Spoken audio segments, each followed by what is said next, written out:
Greet with green అనేది జన విజ్ఞాన వేదిక నినాదం. 2026 సంవత్సరం వచ్చేసింది. 26 సంవత్సరం మనందరిని ఆహ్వానిస్తుంది. మనం కూడా దాన్ని ఆహ్వానిస్తున్నాం. అనేక మంది విలక్షణమైన పద్ధతిలో ఈ సంవత్సరాన్ని ఆహ్వానిస్తారు. డిసెంబర్ 31వ తేదీన అర్ధరాత్రి 12 గంటలకి 26 సంవత్సరాన్ని పిలుస్తున్నామంటూ విపరీతంగా మద్యం తాగడం, అల్లరి చేయటం, రోడ్లంతా గలాట చేయటం ఇదొక పద్ధతి క్రియేట్ చేయడానికి. మేము జన విజ్ఞాన వేదిక వాళ్ళము గ్రీట్ విత్ గ్రీన్ అనేది ప్రచారం చేస్తున్నాం. మనం బొకేలు ఇస్తాం, పళ్ళు ఇస్తాం.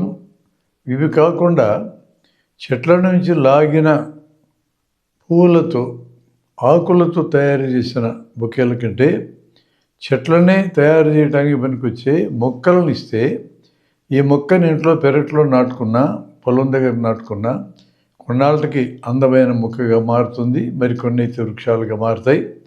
ఆ విధంగా ఈ భూమి మీద ఆక్సిజన్ పెంచడానికి తోడ్పడిన వాళ్ళు అవుతారు. ఈరోజు ప్రపంచవ్యాప్తంగా అడవులను నరికేసే కార్యక్రమం, అడవుల కింద ఉండే ఖనిజాలను లాక్కునే కార్యక్రమం, అలా లాక్కోవడానికి, అడవులను కాపాడడానికి కంకణం కట్టుకుని ఉన్న ఆదివాసీలని అక్కడి నుంచి తరిమేయడం అనే కార్యక్రమాలు జరుగుతూ ఉన్నాయి. ఇలాంటి సినేరియోలో మొక్కలతో గ్రీటింగ్ ఇవ్వడం అనేది, మొక్కల్ని పెంచాలి, వృక్షాలను పెంచాలి అనే నినాదం ఇవ్వడం most appropriate slogan to this world. అందుకని బొకేలు వద్దు, మొక్కలే ముద్దని చెప్తున్నాం. ఎక్కడైనా మొక్కలు ఇవ్వడం సాధ్యం కాకపోతే బుక్కులు ఇవ్వండి. మొక్కలు లేదా బుక్కులు ఇవి మాత్రమే గ్రీటింగ్ చేయడానికి సరైన వస్తువులు అనేది మా అభిప్రాయం.